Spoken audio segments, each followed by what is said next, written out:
Welcome to Cockpit2Cowl, the show that explores general aviation safety topics from the combined perspective of flight instructors, pilots, and mechanics, exploring both pilot and aircraft topics to make aviation safer and more enjoyable. I'm Jeff Simon, pilot, AMP/IA, and president of SocialFlight. I'm Brian Schiff, a 36-year airline captain, and been actively flight instructing for 40 years now. Brian, this is a show that I've been waiting for quite some time. I'm very excited about. We get questions throughout our every one of the Cockpit2Cowl shows that we do. People type in questions there, and occasionally, since it's just you and I doing the show, we can kind of look at it a little bit of what's coming in, and maybe it steers our conversation a tiny bit. But in general, we store those and try to just kind of handle them separately. And this is a show that you and I decided we are going to just answer people's questions. Yeah. And so there's some great ones there, and so many. I mean, some fantastic questions, and I thank everybody for submitting those. I look forward to getting to these. We obviously will only get the tip of the iceberg today. That's true. So I want everybody out there to know that we had hundreds of questions. And so the reality is what we're really going to try to do is look at some of them that came in more than once that were more common things that people want to answer, and maybe a few kind of interesting ones that we think will help people out. But it doesn't mean that your question doesn't matter. So keep submitting those. We'll do everything we can. And I think we might end up making this a little bit more of a regular thing that we do. What do you think, Brian? I think we definitely should. It's the topics are way more broad than what you and I could just think up together. So for sure, we'll be doing more of this.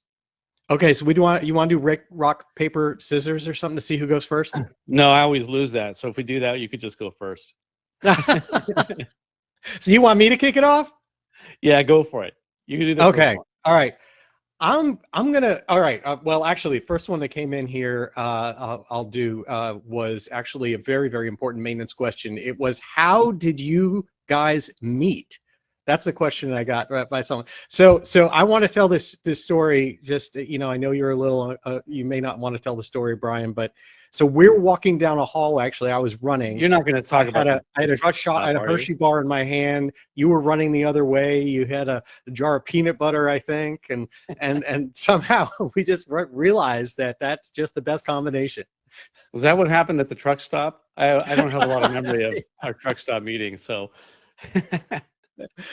All right, I'm gonna cheat a little bit with a couple of these because I got the same kind of question in multiple ways, and it sort of includes a couple topics. And the first one, or I'll do mine, and then you can kind of go. But it is the top 5 must-do maintenance items on an aircraft. What are the top 5 things that I think are most important for someone to do on their airplane? And that's a great question, right? Because it's the kind of things that as an educated owner, you should always have top of mind, even if your mechanic isn't looking at that. It's what I think should be really important to you, especially since maintenance shouldn't be an annual event. We make it that way. I'm actually eager to hear the answer to that. I'm actually eager to hear the answer to this one. Right. I mean, as an owner, I want to make sure that myself, and that I'm educating other people from a mechanic perspective, not to think of things as save everything up for your mechanic and then just trust them.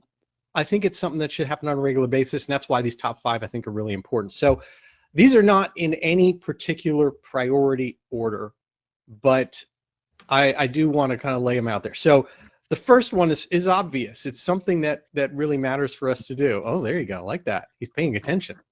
I want to know.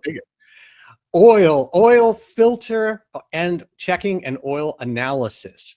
Obviously, this is something that everyone should be doing in terms of at least doing your oil change and checking your filter. But the analysis part of it is a little kind of, some people do it, some people don't. It's really, really important for trends. These two things do very different things. An oil filter is telling you if there's metal being produced that's visible, that's a large enough piece that you can actually see it and detect it in the filter.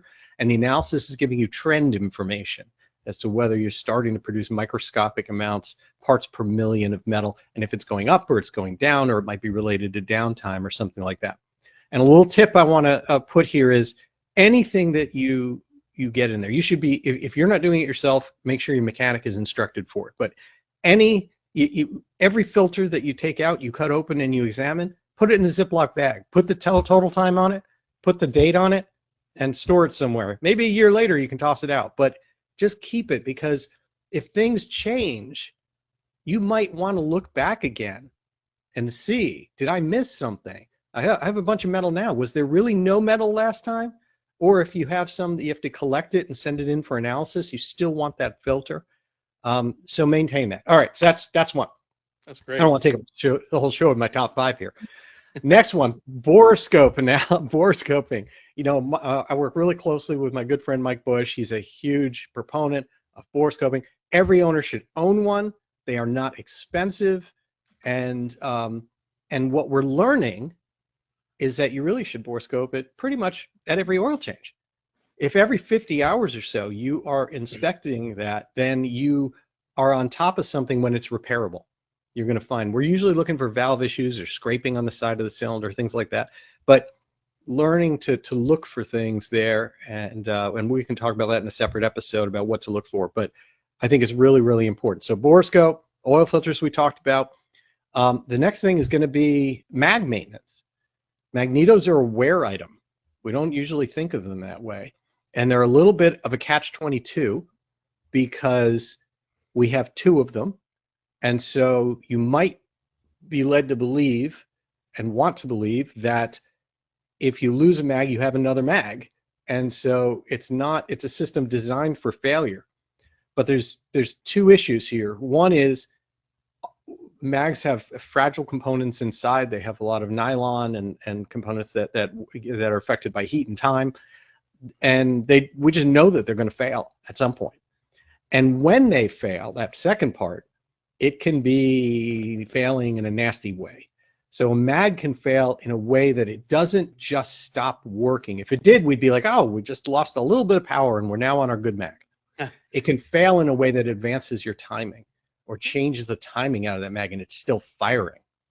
Well, and also to help make your point, as you gave me that advice, we had the mags checked. I just got my airplane out of manual, probably going to say that a lot of times. But when the mags were looked at, they were both trashed. They said the blah, blah, blah, blah, blah, bodies are both all chewed up and trashed and it needs to be rebuilt. But that was both mags. Both of them were equally chewed up. Yeah, it's, you know, they're a wear item. It's really important to stay on top of it. It's one of the things you don't want to run to failure. And Brian, I want to add something else to this, because one of the reasons that engines fail after a mag fails is because pilots seem uncomfortable playing with the mags in flight. And I use the term playing, you know, jokingly, but the reality is, what are your thoughts on this as a pilot? Because as a mechanic, I sort of don't get it. Why are pilots so uncomfortable using the mag switch in flight? Well, I think it's fear of the unknown. What a pilot uses that for is to secure the engine. And that's not what we want to do in flight. So when we're doing testing and checking, you know, it's really fear of the unknown. What's going to happen when I turn that off? And I think that's why most pilots are afraid of it. I don't have a problem going to one mag and then back to both, and the other mag back to both. If we have a problem, you know, I kind of do it quickly. But it's very important to me that I'm very deliberate. I don't want to go to off. I don't, you know, even if I did, it's going to come back in all likelihood, but that's not what I want to do. So I'm very deliberate about when and if I do it in flight. That's a very good point. You do want to be careful. You know, your goal isn't to shut it off. If you do shut it off, you know, the worst that can happen, you're going to get a backfire of some kind, which could damage your muffler system or something like that if it were extreme. But I would like that to be part of people's emergency list, that when the engine's running rough, I want them comfortable checking left mag, right mag. It seems like if you're not comfortable doing that, how do you know that the other mag isn't damaging your engine? Right. I think it's important because you might go, if you have a rough engine and you go to one mag, it might solve your problem. Right? Yeah, exactly. All of a sudden the engine's running fine as far as you can tell. You don't know that it's a little reduced power perhaps, but yeah. Right. So that's my other one, mags. So now we've got 3 out of the 5 there. Next one on the list is for Lycomings. Now, when we talk about borescope inspections, both Lycoming and Continental engines can burn valves, but Continental engines is much more susceptible to it. And the reason is because Lycoming valves are sodium filled. They use the stem of the valve to dissipate heat. And so they tend, on Continentals, you're dissipating all that heat through the face of the valve where it hits the seat. Every time it hits the seat, metal to metal contact, and the heat gets to transfer. So it's really important to have a good seal there, and have that heat transfer take place. And if it isn't happening, you worry about the valve burning. You want to catch it early so you can repair it without pulling the cylinder. On Lycomings, as we mentioned, because that heat transfer is happening in the guide, because that heat's transferred down the stem of the valve and then out to the guide, that has its own problems because it tends to start, coking up any oil that's in there. You tend to get contaminants and carbon and things like that in that stem, which means the valve will stick. So what's the advice for the valve? What are you saying to do to the valve? So there's a service bulletin 388C that is a valve wobble check. There's a tool you can buy, and it's not hard to do, and you can just wobble it and make sure that it's clear and easy to, that it meets the specs, and it's not sticking. But I'll tell you, I've talked to more than one mechanic that has actually said, hey, every 400 hours on a Lycoming engine, I ream the valves. So what the service bulletin says is, when you have this at a certain interval, check the valve. You basically put a gauge on it and you literally wobble it to see if there's enough room. And if it fails, then they say, here's how you ream the guide, which basically means you have a special tool. You push the valve into the cylinder. You still do this without removing a cylinder. You clean it out basically, and then you're done, because the tool is the exact diameter you want when you're done. And so some mechanics have just said it takes less time or the same amount of time for me to do the corrective action than it does to do. And ream if necessary. Wobble and ream if necessary. Got it. Okay, yep. Cool. And then there's my last item on the list. This one might be a surprise one. Batteries.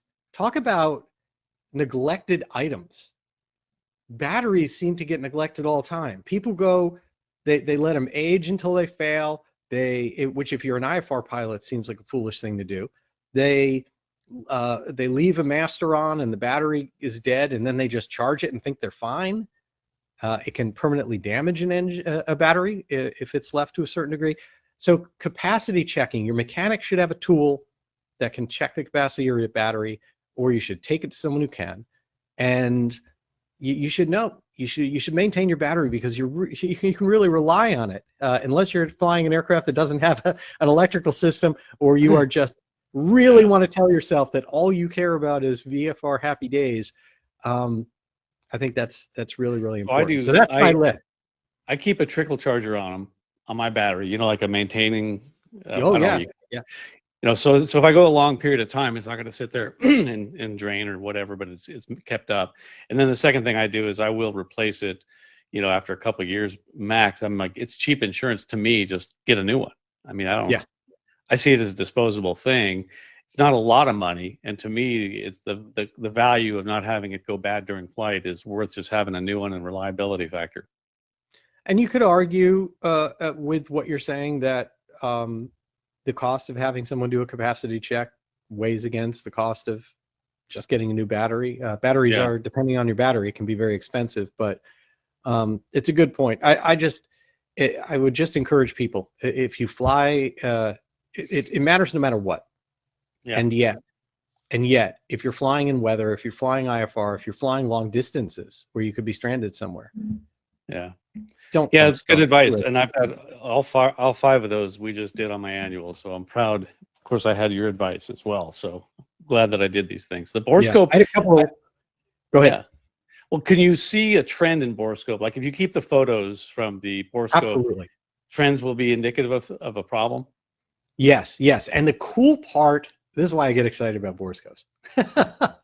The cool part about it is it's one of those things that if you catch something early, it can be a $200-300 fix instead of like a $3,000-4,000 fix.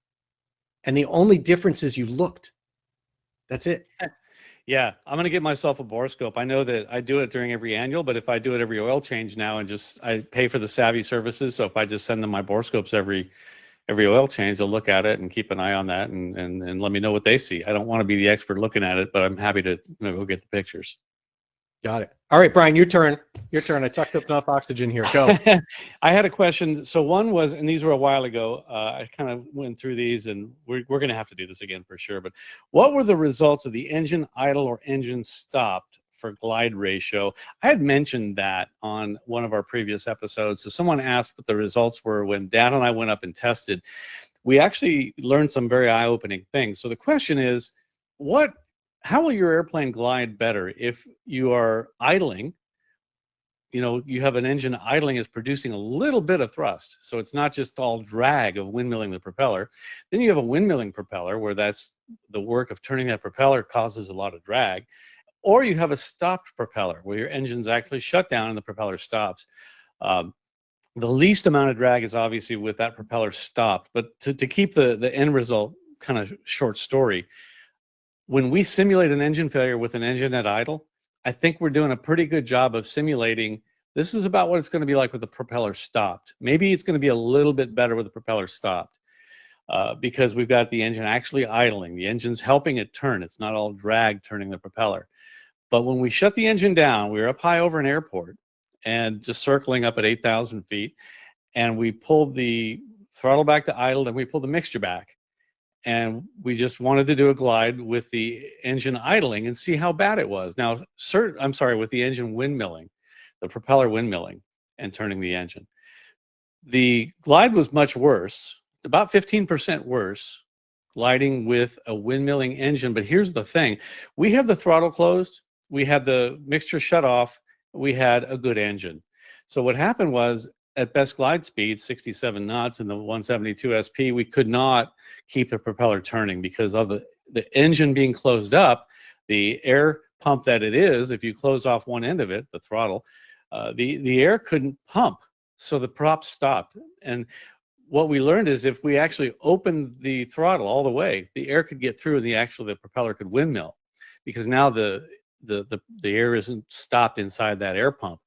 The interesting part of that is, if you had an engine failure, if you have the wherewithal to think about it, and your engine air induction system doesn't have another hole in it, pulling the throttle closed, or pulling the throttle closed, might help you stop the propeller without actually having to slow down to near stall speed, and significantly increase your glide ratio.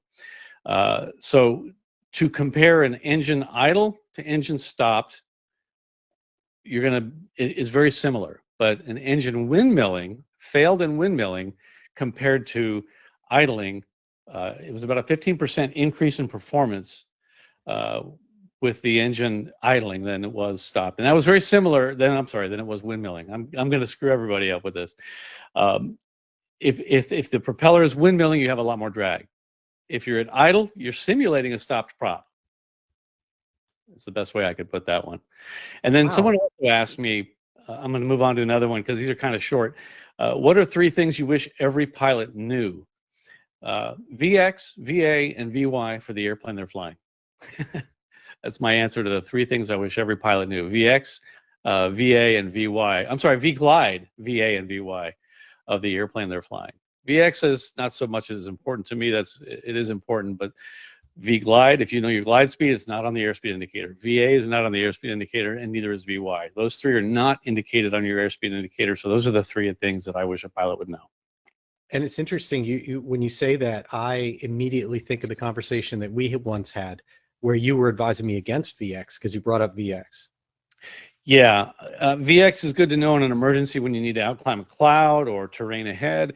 The conversation that I have with a lot of pilots is if you have to take off and climb at VX immediately after takeoff, a loss of an engine is going to result in a crash in most airplanes, because you can't get the speed back without lowering the nose, pointing it at the ground, or holding a flat attitude and pancaking in a stall. Either way, it's dangerous to have to plan to fly out at VX initially. If you're doing that, you've probably already messed up by, I think, using poor judgment. I'm going to hear letters on that one. Yeah, no kidding. Wow. That's pretty good stuff for no, I'm paying close attention. It never occurred to me before about closing the throttle plate versus opening the throttle plate and what that would do for a windmilling prop. So you've done that. You've gone up and stopped the prop Yes. and did that scare you? Uh, we weren't planning on stopping the propeller. We were just planning on windmilling it versus idle. And with it windmilling, with the throttle closed, we couldn't keep the propeller turning. And we sped up a little. The propeller just did not want to keep turning. That air pump was shut off on one end with that throttle plate closed. And when I realized that, I just opened the throttle and boom, engine's windmilling real easily. Hmm. Like trying Never occurred to me. You learn something new every one of these shows. Yeah, it hadn't occurred to me and I'm either. Not learning. something we typically teach, but something to file away in the back of your mind in case you have an engine failure. It depends on why the engine failed as to whether or not that will work. Wow. Very, very cool. Okay. My turn? Yeah. All right. I'm going to go the opposite of what I did last time. I get the same kind of question of what are the top maintenance items you would, I guess, defer or be wary of. I'm going to be very careful on this because legally I don't want to say like avoid maintenance, but what are the ones that you kind of get a little cringy about? And I thought about that. And the first one that came to mind is sort of blindly following, again, this is another one of being very specific, airframe manufacturers maintenance lists of exactly, times, hours, and time in service. The list that comes with your aircraft of what is not legally required, not part of an annual inspection, not an inspection item, but just what they recommend you do. If anyone really looked at them, you'd be, wow, I didn't know that that's what they wanted to do. These are things like replacing seat belt webbing every 10 years. Like there are things like without condition, like there are things you can figure out for yourself. And the act of doing the work can introduce issues. And so be thoughtful about that is my message. Be really, really careful about looking or taking advice from a mechanic who simply looks at something and says, it's this many years, it's this many, hours, and that's in this basic maintenance guide. Question why, think about it, get some logic to it, make sure it makes sense before you opt in for it. Yeah, I had some rusty clevis bolts on my airplane in various places, and I thought, just for cosmetic purposes, I thought, let's just replace those. But they're all in very important structural places where they wouldn't be there. And I thought, well, am I introducing the risk of having another possible problem if they're not swapped out perfectly or done right or torqued right or whatever? So just for the sake of cosmetics, I decided not to. Well, that's a perfect example, right? I mean, I looked at those specific clevis bolts on your aircraft, and we're talking in this case about just the slightest surface, corrosion on it. Nothing that even remotely compromises the integrity of the bolt in what we were looking at. And yet, had those been replaced, we have to start thinking about all the things that could go wrong, which you mentioned. Could they be put in incorrectly? Could they be torqued incorrectly? Could an airworthiness directive come out where it turns out that those were suspected unapproved parts, and what you thought you got turns out, we see that, right? Oh, this wasn't magnaflux properly, or we can't actually find the source of it, and it turns out the FAA likes to call them counterfeit parts, but suspected unapproved parts. There's so many things, and then the question is for what? Because you could have just gone and taken a little polish, and all of a sudden they look great. Right. Yeah. And on that note, if there's anybody out there who owns a Citabria with that metal push start button, if anybody knows what the best way to polish that up, mine has corrosion all over it. It's rough. I want it smooth and shiny again. I'm guessing I don't know what to use on that. Flitz or Neverdol or what? I don't know. Maybe you know. Maybe start washing your hands. Oh. It's a good question. I'll bet you can polish it somehow, and I'm sure the idea. I can see you taking a power buffer to your panel, trying to work on where the button is right now. Now you're going to call me is, how do I repaint something when I accidentally damage the avionics? I quite often mess something up by trying to make something else better. all the time. All right, my next item on the list is when you do multiple things when you only need one. And that is things like when people reach out to me and they say, I've got one cylinder that's got a problem. And I'm thinking I'm just going to do all of them. Mm. That's a perfect example where human nature, I feel the same pull inside myself, says, oh, well, if we just do all of it, we don't have to worry about it for a long period of time. And yet the statistics, the data, and the reality of what we see, even anecdotally, is quite the opposite. You've gone from one cylinder to break in and either 3 or 5 other cylinders that are fine, that you have no known problem with, and one that you have to risk. Did we put it on right? Does it break in properly? Was it manufactured properly? Is there an airworthiness directive going to come out on it? Whatever it is. And now you've decided to extend that risk to your entire engine and extend the additional risks of things like loosening. When you take off all the cylinders on an engine, the engine loses the torque that's actually holding it together, the tension that holds the bearings in place. There's processes and steps to be very careful about how you do that to make sure it's done properly. So the risk just goes through the roof. And if you were to lose that one cylinder at night over the mountains, you're probably going to be okay. But if you messed up and you've got all your cylinders now, it's much more of a risk. And I know people that do it for all sorts of things. They do it for that. They do it for tires. They do it for whatever. They do it for spark plugs. So just think about why you're doing something. If things are really timed out and it really makes sense and you can make a good case for it, that's different. If all your tires are pretty worn out and one of them you go in flat spot, that's different than I've got, pretty good stuff going on, but I just decided to keep everything at exactly the same time. So that's one. That makes a lot of sense. And I'm also on that note wondering, should I stagger the magneto inspections, not do them both at the same time? You certainly can. You absolutely can. And in that case, what you would avoid, so we do see cases where because where an overhaul facility has a problem. There's a problem with parts. There's a problem with the way the process was done or the way they were tested, and the likelihood that both of them are going to follow through and have the same thing is higher if they were done at the same time. And reality is, yeah, sure, why not do one this annual, one the next annual? I mean, you're not saving labor, right? In that case, right. So I want to throw on top of that a piloting technique that goes along with your number. I think that was 4, or whatever it was. Yep. But don't ever throw multiple switches at the same time. I see people grab a gang of switches and throw them. If they're going to hit all the landing lights on and the taxi lights, they'll hit them all at once with 4 fingers and hit all lights on, or even in the airliner, I'll see it, or both engine and AIs on at the same time, whatever it is. I was trained, this is kind of an old school thing, but just turn one thing on at a time. If something's going to go bad when you flip the switch, multiple switches flipped at the same time will not tell you which one of them was the culprit.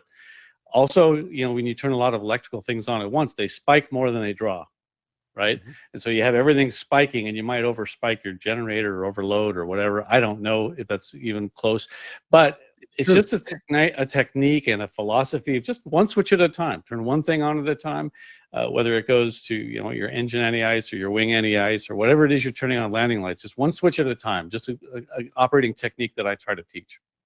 I like that a lot. That makes an awful lot of sense. And you touched on something that is very accurate, and that is that the larger the draw that you put, instantaneous draw, the larger the inrush current you're going to have, and the larger the bounce back also, because there is voltage bounce back.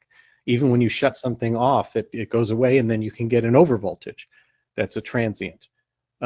So yeah, it doesn't make sense to just hit everything all at the same time. That's an excellent point. So that makes me wonder about a radio master switch, an avionics master switch. Should you also use the switch on the avionics, or is that too much of a spike to hit all your avionics at once? I think that's generally reasonable to do for a couple reasons. One is because most avionics have a fairly soft start. in what they do. When you look at how they start up, they boot up sort of like a PC does. Mm-hmm. And the big draw that happens on avionics are with actually things like transmitting. You know, your transmit, whether it's your transponder or whether it's your radio, that's where you're getting a lot of power that's happening. So I don't worry too much about booting everything up at the same time with an avionics master. Cool. But you know, you mentioned lighting, and it's interesting because LED lighting is a big source of problem for that. We rightly so think of LED lighting as being this wonderful advancement. You get better light output for less power to make it happen, and yet it's actually in an instantaneous level more of a draw in some cases than the old incandescent system was, because heating up a filament or charging a capacitor for a strobe system is a more gradual process. And that's interesting. And you lose that when you switch to LEDs. They are just on, off, and you get a big draw when it hits that on. And you know, you got to make sure the rest of your system can match that. That's good to know. And that happens to be one of my bonus ones, so I'll go there as well. And that is the idea of upgrading your system, whether it be adding a lot of avionics, things in your panel, LED lights, all the goodies, power for charging people's personal devices for you and your passengers, doing all of that without considering your electrical system, without upgrading your alternator, without looking at your voltage regulator. That's one of my no-nos. That makes sense. That makes a lot of sense. Well, cool. Okay, rest of my list here. Oil usage, doing maintenance, major maintenance, based solely on my aircraft's using a lot of oil. That's not something I want to see people pulling an engine apart for. There are limits. Continental and Lycoming generally are somewhere around 1 quart per hour. That's a lot of oil to be using. But someone who says to me, I got to put a quart in every 3 hours of flight, I say that I hope that gets better. That's too bad. But I don't necessarily recommend, if it's not causing the engine to run rough, if it's not fouling your plugs, if there isn't something happening that's affecting your flying, you're just sad about having to put a quart of oil in every 3 hours, that's not pull a cylinder world in my book. I had a friend doing that, and he was over servicing, and that's why. Because I said, "Look at your belly." He's topping it off to 8 or 9 quarts every time, when 7 is the happy spot. Well, you know, that's an interesting point. I get questions, and some of the questions that came in had to do with how much oil to put in, and it's not a simple answer. It is true that, as you mentioned, different engines have a different kind of happy spot, where if you go above that to the full capacity of the sump, like 12 on a Continental or like 8 on a 4-cylinder Lycoming, it'll tend to spit it out to a certain point on your belly.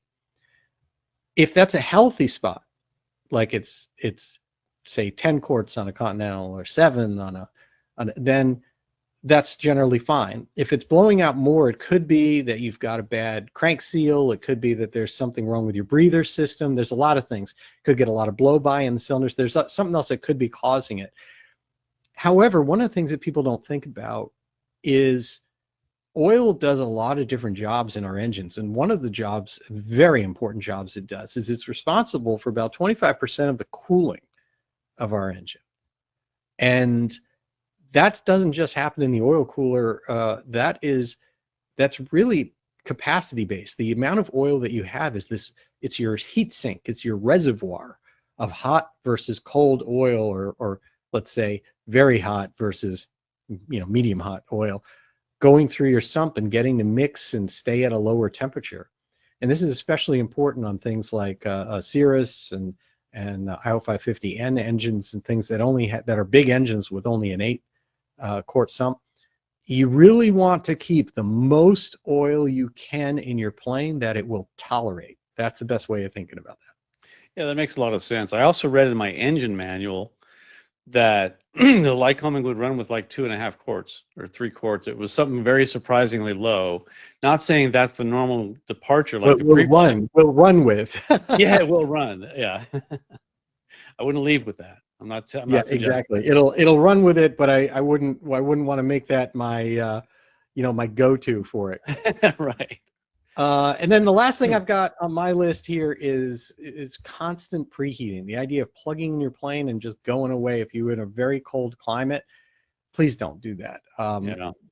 Corrosion is very temperature sensitive. All you have to do is go on the internet and look for what the rates of corrosion on steel, for example, on bare steel are based on temperature, and you find that things corrode very, very slowly when they're cold, very cold, and very, very quickly when they're hot. And so that, plus the moisture and acids that are in oil after you've flown, you really should only be heating it when you need it to, And if you do want something that's going to be on all the time, then you need to simulate what it would be like when it's warm everywhere, like on a summer day. And that means you need a cowl blanket.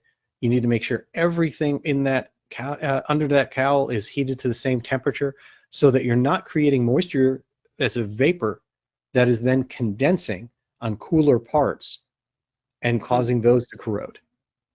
That makes a lot of sense. That's all good stuff. I was asked, were you finished with that? Yeah. Yeah, cool. I was asked, for pleasure flying, or just for enjoyment, do you prefer tail draggers or tricycle gear airplanes? My favorite airplane is the one that I'm in at the time. If the opportunity presents itself to fly both, I'm going to take a tail dragger every time. It's more fun. I'm more engaged with the flying. It's more hands-on. It's not so much of a operating systems as it is. I'm connected to flight controls, and I'm just feeling, the airplane around me and flying it. That's why I got one sitting here, that beautiful model of the airplane that I fly, a Citabria. Dad just wrote an interesting article. It came out in this month's Pilot Magazine, AOPA Pilot Magazine, about how the insurance company has said that tail dragger pilots are less likely to get into an accident than nosewheel or tricycle gear airplane pilots. And it was very interesting. He got a lot of feedback on that, most of it positive. And then, of course, the people who'd never flown tail draggers came back and they wanted to argue the point. But it was very interesting, the facts and how connected you are to the tail dragger itself. So it depends on the airplane. If you said a 152 tricycle or a P-51 tail dragger, that's an obvious one to me. Another question I got was, is flying dangerous? And I thought, that's a good question. My answer is no, flying is hazardous. Pilots are dangerous. And I think I say that to be funny and coy, but I'm also serious. There are hazards with flying, and I've said this many times. So it's up to the pilot to not make it dangerous by looking at all the hazards, being a little bit afraid, not a lot, but enough fear to make you do the right thing to mitigate that hazard. Getting out of bed is hazardous. If there are things you're going to trip over, so you can mitigate that by just watching where you step.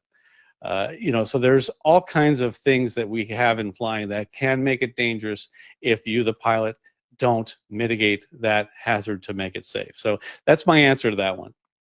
And then I got a couple more relating to emergencies. And so one person asked, while flying with my wife and a headache starts, my wife says I don't look well.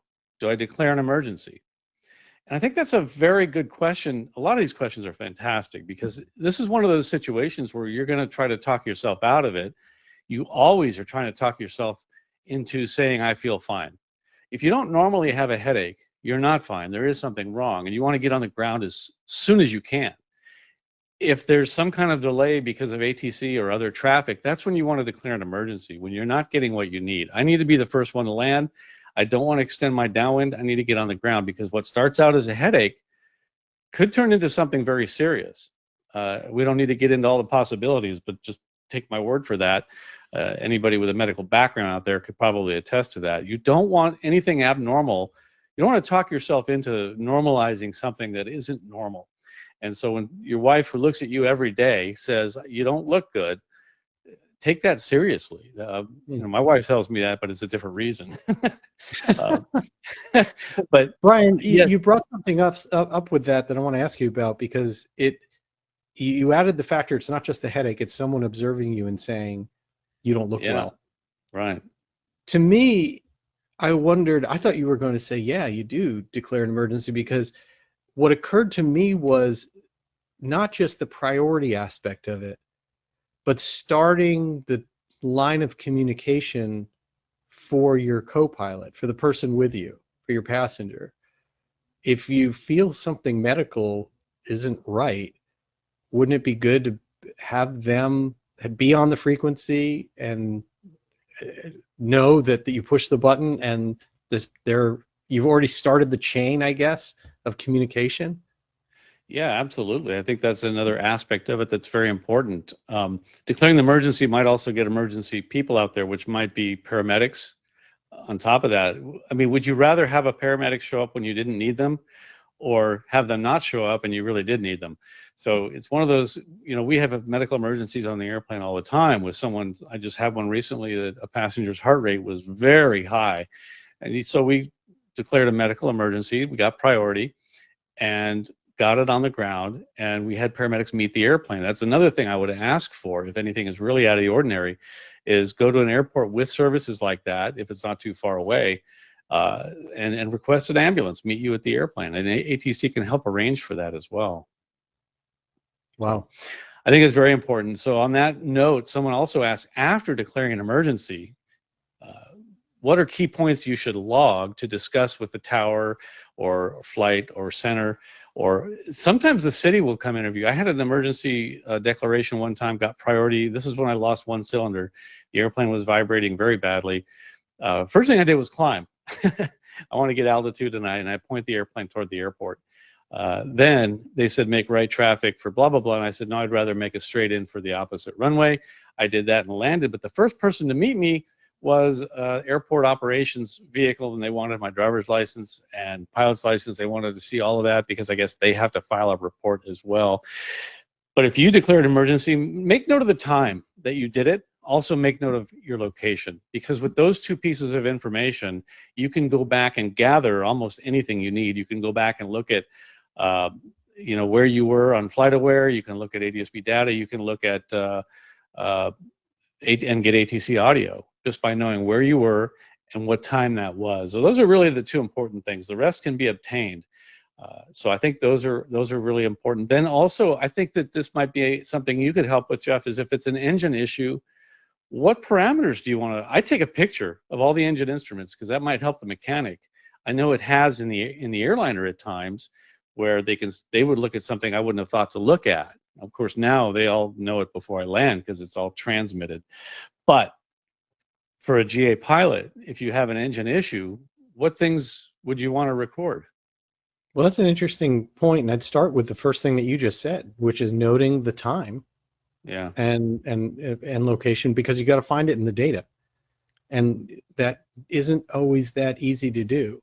And if you don't have an engine monitor, though, you might want to take a photograph, create your own data. Right. Well, so the second thing is, as long as it's safe for you to do, to be using your phone and take a picture, then absolutely.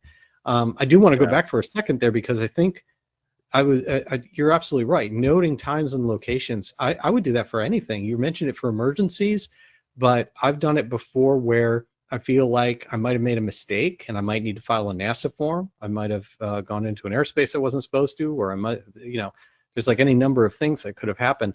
And writing a quick note like this time, this place, really helps you do that. That's a good idea. And Flight, and I know some other avionics manufacturers have an event type button where you can just hit an event button and it stores puts a bookmark there in the data.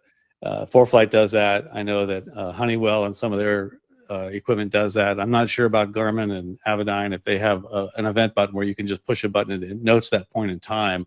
So you can go put a bookmark there and go find it later. So that could be helpful as well. Another question on that note, along with declaring emergencies, is being in command of an airplane. And someone said, I understand that I'm piloting command when I'm flying my airplane, but could you have a discussion on what that means when dealing with ATC? So I think that is a good conversation. We've had that on other programs that I've done, talking about being pilot in command. But basically, ATC, you have to remember what their role is. They're there to separate you from other aircraft when you're operating in the system. So when you are, say, IFR, or you ask for, you're in Class Bravo or Alpha airspace, they're separating services of aircraft operating in the system.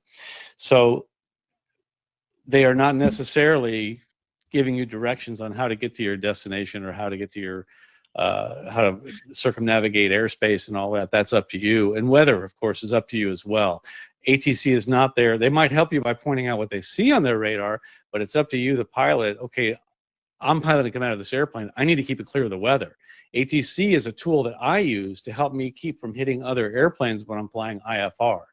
They can also help in many other ways if I ask them to. So being a good pilot in command of an airplane is utilizing, and I shouldn't say, the question said dealing with ATC, and I don't think you should look at it that way. ATC is an external resource and a valuable tool that, if used properly, can help a pilot do a lot of things. You can ask, if you're, pride goeth before the fall. You don't know where you are. You can ask ATC and say, look, I'm disoriented. Can you tell me how to get to whatever airport, request vectors, or hey, I know there's an airplane out there. Can you help me avoid them? They will help you do that. But you need to utilize their tools. They can also make phone calls for you if you need an ambulance. So like I said, utilizing ATC is more important. To think of it that way, as a good pilot in command, utilizing ATC rather than having to deal with them is something that's just kind of a pain in the butt. Yeah, it makes sense. Wow, those are all good ones. I like that a lot. Yeah, there's so many good questions. We're going to have a lot of fun with these episodes. I know. All right, well, I'm going to go next one on my list here. Yeah. And that is, does compression really matter? Why do we still do it? It's interesting. If we look at the prevailing thought in the industry by experts like Mike Bush and the folks that I work with and all these others, and really what people see, if we look at it, what we're learning is that compression checks help lead us towards things that do matter, but in and of themselves aren't necessarily telling us critical things. So they can start the discussion. They're mandated in terms of AC 4313 says this is what you do as part of an annual inspection, and compression check is there. And having a limit, a go, no go on it is there, which is something that I think people don't really understand.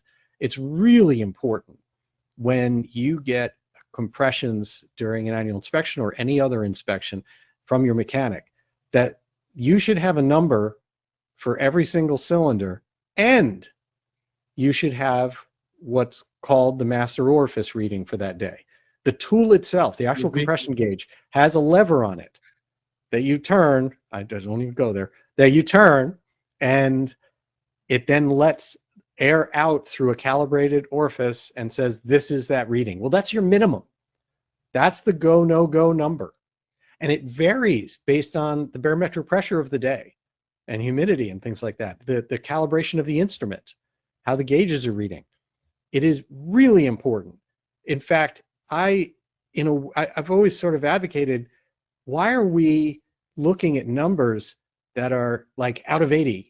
I got 73 out of 80. I got 78 out of 80. Well, that's great, but what you really need to know is what's the number you got compared to the master orifice number of that day?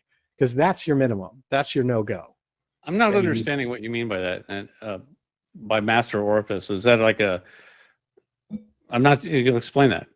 Okay, so if you've ever seen the tool that's used to check compression on an engine, has two gauges. One is the input pressure that you set to what you want to have in it, which is usually like 80 psi, depends on the engine. And the other is the one that once you open it up is how much is staying in the cylinder versus leakage that's happening. And so 80 in, and then it's holding 68, whatever the number is.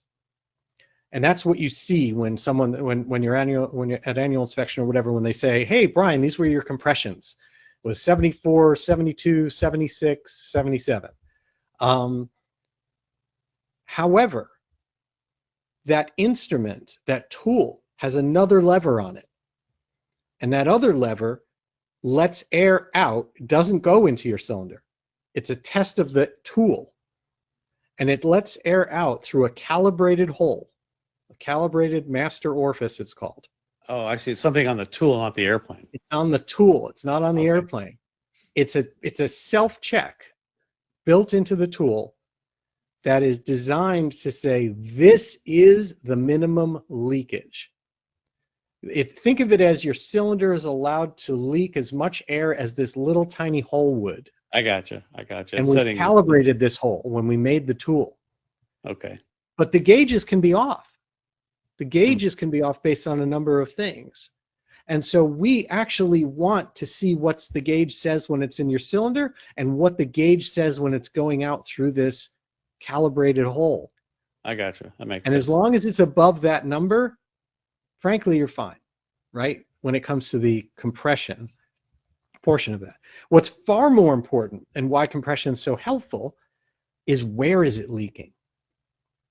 So when the pressure is going into the cylinder, you can use your calibrated ear and listen at the oil filler, take the cap off. That should be where you hear most of any leakage you're always gonna have leakage, but that's where you should hear air hissing.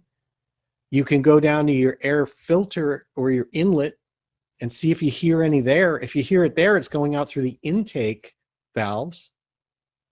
And that's important to know. That's a problem. And then you can go to the exhaust and you can listen at your exhaust and see if you hear air coming out there, which means it's going out past your exhaust valves.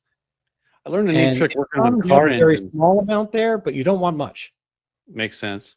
Little trick for, like I learned working on car engines. Like I had a vacuum pump leak, trying to find it.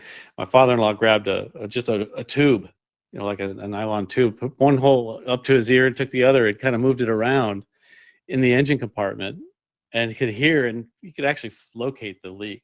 And maybe that's works cool. on an airplane too. Yeah, that's kind of cool. Like a makeshift stethoscope. So for me, the idea is compression does matter because doing it can identify if you have air leakage and where it's coming out, but it doesn't tell you everything. And then you follow that with bore scope inspection, because you could have very, very little leakage, great compression, and all the leakage is happening at one specific spot in a valve, and it's burning its way through. And if you don't fix it, it's going to cause a problem. Or you could have low compression where it's going past the rings, and you find your valves are fine, and you're still passing the master orifice number. You look at it and you're horrified because it's 55 or whatever, and you're like, I've never had anything that's been 55, but the master orifice says 48, and you're fine. It could be different 5 hours from now. It could be that the gaps in the rings lined up. It could be anything. You're fine. The reality is that the power made by the engine is not actually directly related to what that compression number is that you see. Interesting. That makes sense. In all but the most extreme cases. Yeah, that makes sense. Someone asked me, what is your biggest concern in general aviation? Like, what is the biggest concern for me is a midair collision. We're all out there flying around, and I see pilots looking inside the cockpit so long, and so for so long a period of time, and not looking out the window, that it almost scares me. I'm like, when I see them doing that, I'm out the window. I'm just very aggressive and assertive about that. We are supposed to, per the FAR, maintain vigilance so as to see and avoid. That's actually in the regulation. And I see too many pilots not doing that, and there are way too many mid-air collisions, aircraft that are there to be seen, but the pilot doesn't see them. That's my biggest concern in general aviation. Things can break, and we're trained to handle it. You get in a mid-air, there's generally no coming back from that. The second two things are apathy and complacency, things that we all suffer from. And I think the biggest anecdote to that is to be aware of it.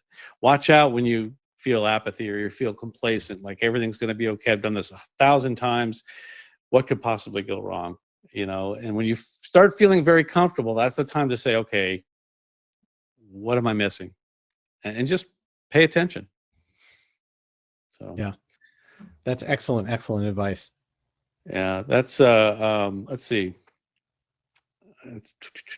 Let's see, can you talk a bit more about using the trim tab on soft field landings? I mentioned that on one of our programs, and I got a lot of questions about that. And this person admitted, I was distracted for that part of it. Thank you. Well, you need to kind of focus on this and pay attention for a second. So it depends on the kind of trim tabs you have, but basically I ask my students or whoever I'm giving a flight review to, okay, you're making a soft field landing. Is there anything you can do to the trim to hold the nose wheel off the ground longer or as long as possible? And they say, yeah, I'm going to trim nose up. And that's the temptation because you think it's helping you hold the nose up, but that's not. It's opposite from what is true. You can hold the nose up longer if you put full nose down trim. Think of it as it's getting harder to pull back. Why is it getting harder to pull back? You're not having the trim tab help you. You're having it assert more force on the air, so it's going to have more of an effect. You're adding more surface area. Yeah, more surface area to help push that tail down. So full nose down trim on a soft field landing to hold. If I actually had to land in like the sand, something really soft, I don't want that nose wheel digging in, and I want to get down to a survivable speed before the nose wheel drops.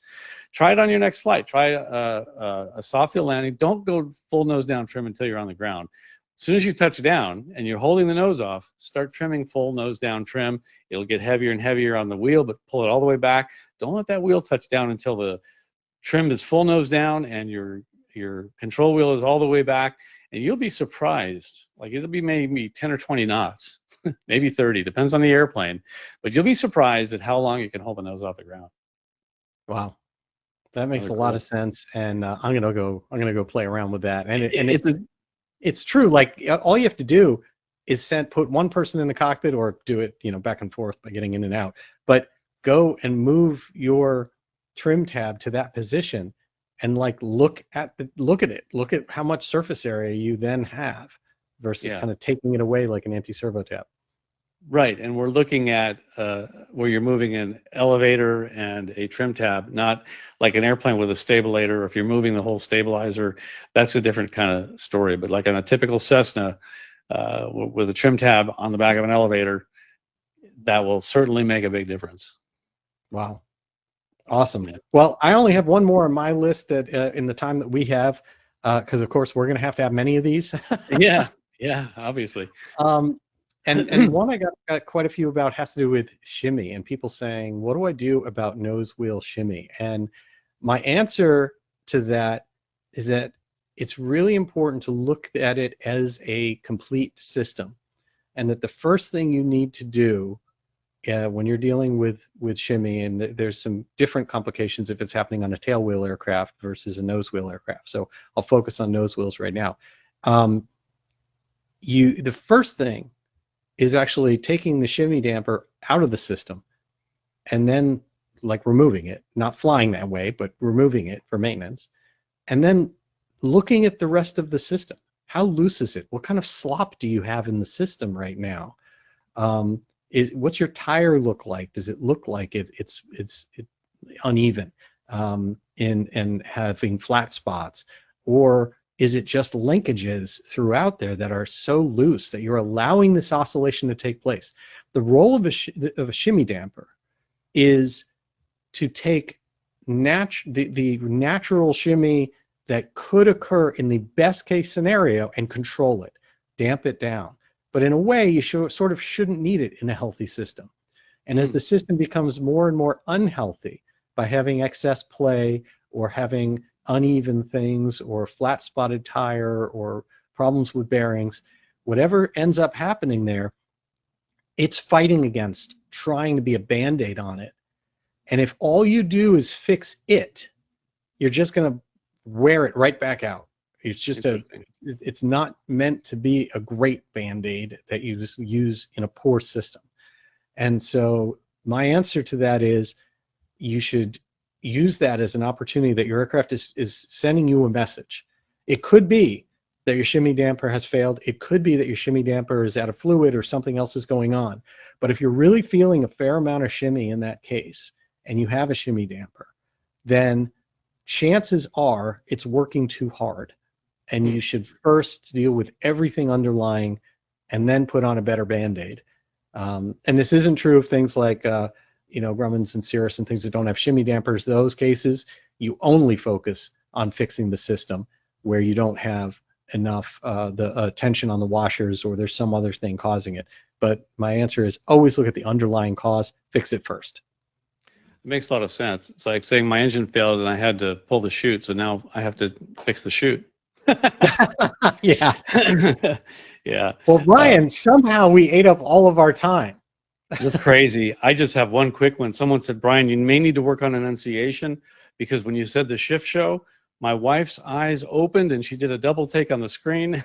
Yes, the Schiff show is going to be this next Thursday, this coming Thursday, 2 days from now on the 13th. Be sure to join us. I got Ned Parks joining me on that. We're going to talk about wake turbulence, and not only any wake, but we're going to focus on helicopter wake turbulence, which is something a lot of pilots take for granted.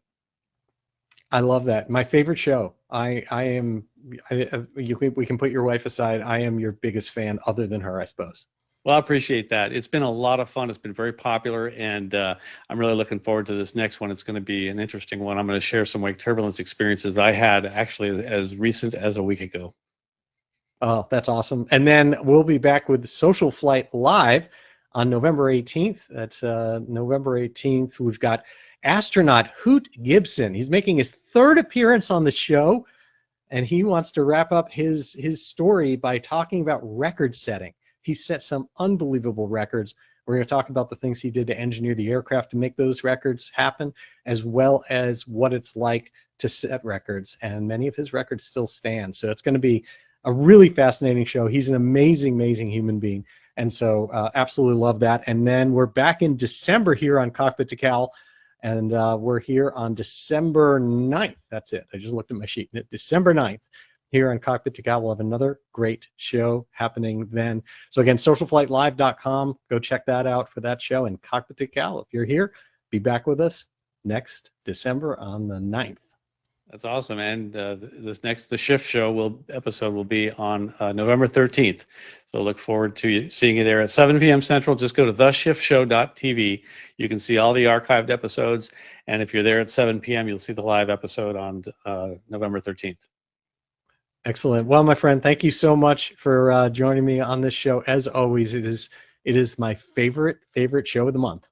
Well, thank you too. From everywhere from doing wobble checks and reaming things and looking at master orifices. This has been a lot of fun, but very educational to me. I always learn something just when we get together and talk. So that's very cool. Thank you. All right. And thanks to all of you for taking time out of your evening to join us here on Cockpit2Cowl. We'll see you next time. And until then, I'm Jeff Simon from SocialFlight. I wish you all blue skies. Good night, everyone.